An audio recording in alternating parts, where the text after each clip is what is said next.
Bruce, when I first met him in Seattle, Washington, where I lived, and we both went to the University of Washington, he was teaching classes in Kung Fu, what he called Zhanfang Kung Fu. And I took lessons from him.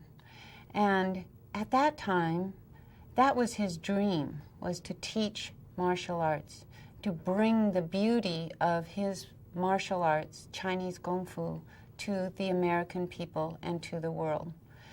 And so he was starting on a very small basis there in Seattle, Washington. And that's how we came to know each other, and I fell in love with my instructor, so to speak. Opportunities were not open to him in Hollywood. And so he went, you might say, out the side door to Hong Kong, where he began to make films, which are now a matter of history, and came back into the United States film industry through the back door of Hong Kong. When Bruce taught Kung Fu, he did teach in small classes or one-on-one. He had dreamed, when I first met him in the early 60s, of having chains of schools across the country and teaching masses of people Chinese Kung Fu, which of course incorporates his beloved Chinese philosophy. As he proceeded to open a school in Seattle and then another in Oakland and a third in Los Angeles, he began to realize that this art was not something that could be taught on a mass scale. It had to be one-on-one or in very small groups in order to be not just taught by rigid set rules, which he opposed in the teaching of his Kung Fu and philosophy. It had to be suited to the individual, and the individual had to be able to take in and what he had to teach them and then grow individually from there. So he came to realize that his art could not be taught that way on a mass scale. And so he abandoned the idea of starting chains of Kung Fu schools and having assistant instructors in various locations all over the country, and instead continued to teach martial arts, Chinese Kung Fu, which by that time he had developed his own way and called Jeet Kune Do. He abandoned the idea of teaching that on a mass scale, continued to teach it one-on-one or in small groups, but changed his dream, you might say, of the way that he would translate and impart the message of his beautiful Chinese culture to the world. And this he would do through the vehicle of film. And I think that Bruce would be most proud to say, and to have people say about him, that he was a real human being who communicated the truth of his art through his actions and his presence on the screen. That people could look at him and say, wow, that guy was real. I know he could do that thing. He could make those moves. He would be deadly if he were in person right here in front of me. They knew that about him. Maybe they're not able to say that or express exactly what it was about him that turned them on so much or inspired them. But it was because he was the genuine article. He was that person in the films. He was not a different person off screen than he was on screen. He was vibrant and he was full of life and he was the real thing. And I think that really comes across and inspires people to want to better themselves, be a better martial artist, a better person, a more real and genuine person. Whether or not this comes through actually in the films, this was part of Bruce's message of martial arts, is that violence is not the answer to every situation. And so while an emotion that may be aroused by a confrontational circumstance may lead to a violent reaction in a film. In our daily life, we need to be able to subvert that that outlet so that we can all get along in a humane way. So in Bruce's martial arts classes and in his writings and in his philosophy, he not only teaches the physical self-defense part of martial arts, but also the way to use martial arts as a mental self-defense. Enter the Dragon was not just another film for Bruce. It wasn't just, oh, this is the next project. This was the dream of his lifetime, to do this co-production, to introduce his Chinese culture and Chinese martial art to the world. It was his dream. He had been planning this in his mind for most of his life, in some way or another, especially in the last 5 or 10 years of his life. He'd been working up to this moment where he would be prepared. As he used to say, you know, opportunities may come your way or they may not. Luck may come your way or they may not. But if they come your way and you call that luck, you better be ready for it. He was planting the seed always for years prior to even going to Hong Kong, because he knew the producer Fred Weintraub. He knew the executive producer Ted Ashley, knew them well and intimately and on a one-to-one basis as far as teaching martial arts to them. So they were friends and students of Bruce's. So he was involved in every aspect from the very beginning of planning it, doing all the contractual things, making the arrangements for the people to come to Hong Kong for the production and everything, and very much involved in the writing of the script. Of course, there was a script that the first title of which was Blood and Steel, and it underwent numerous revisions by Bruce. He added a great deal of dialogue and scene changes because he knew what he wanted to produce here.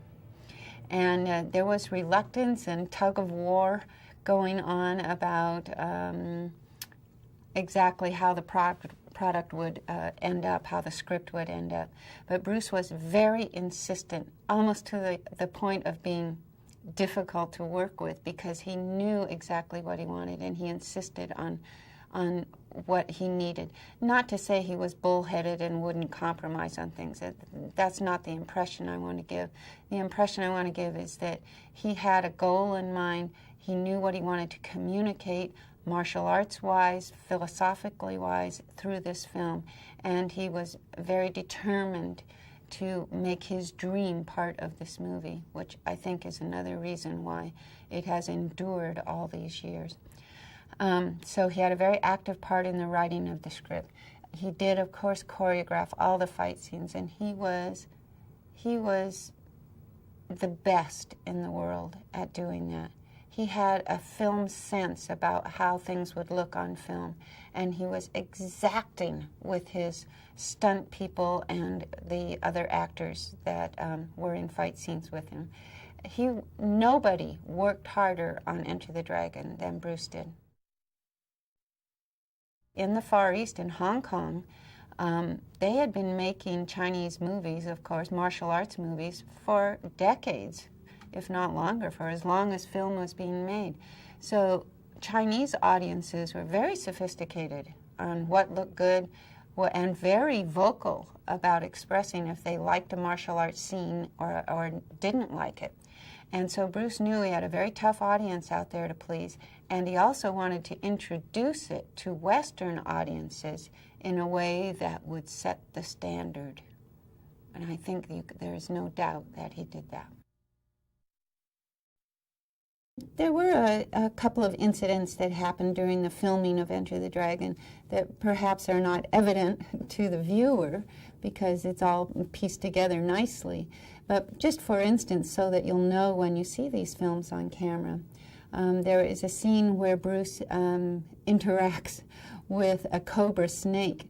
And I don't know personally how he could ever do that, because I could not even be present on the set when this was happening. But and as you'll see in the film, this is a very large, ugly snake. And Bruce has to step on its tail and capture it by the head in order to subdue it.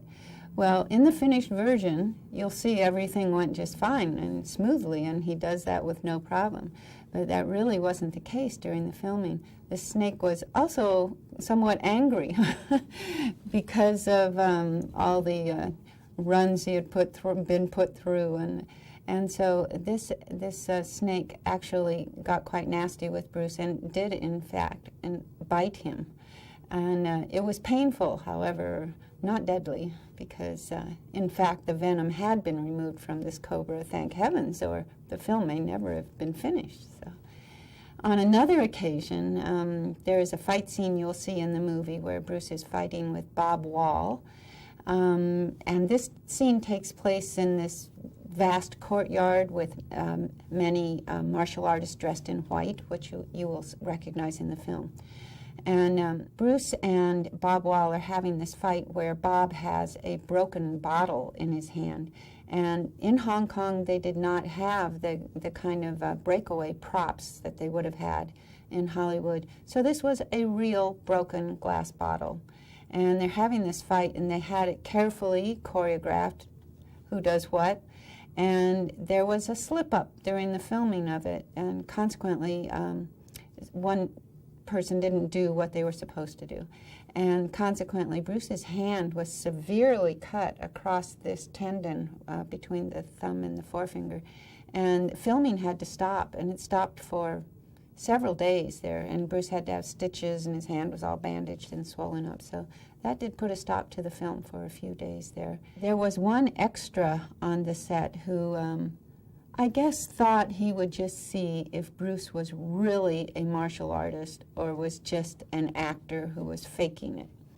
And he, between takes, when the extras are sitting around, standing around, and Bruce had a little time on his hands, one of these extras was goading Bruce all the time, like teasing him, like saying, you know, you're not any big stuff. I bet you can't do a sidekick and da-da-da. And normally this kind of thing did not faze Bruce at all, because he had evolved to that stage of being a martial artist that did not need to prove himself to every person that came along issuing a challenge or teasing him or picking on him or anything.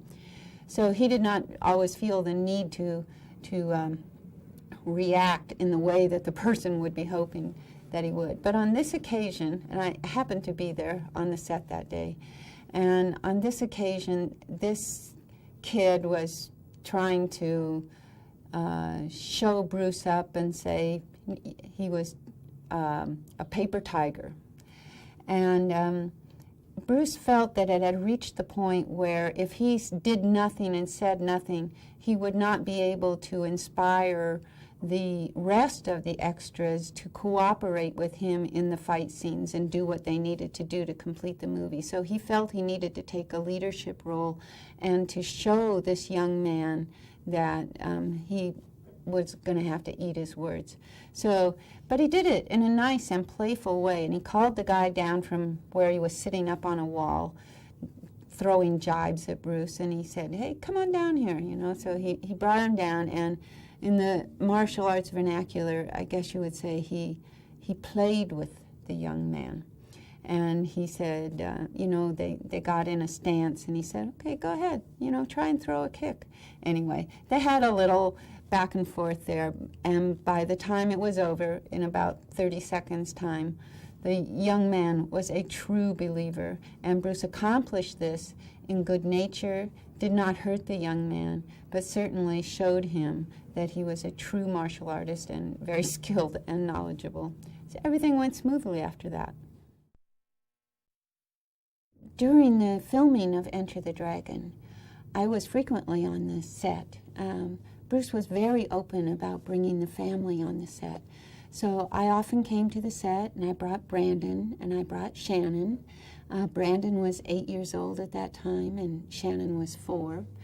And while many martial artists and prospective actors worldwide have been inspired by Bruce's film roles. His most primary student of the martial arts and of acting were his children. Brandon was very influenced by being on the set around Bruce, watching him work, and Bruce was very influential in Brandon deciding that this would be his career. Brandon decided at age 8, I can remember clearly him saying, I am going to be an actor. And now Shannon also, she was only 4 years old, but she is also influenced by that and has made that her career as well. So this was not only in their blood, the urge to perform and to perfect their crafts, not only in their blood, but in their upbringing, because Bruce was a very indulgent father. He shared himself, his career, and his passion with Brandon and with Shannon.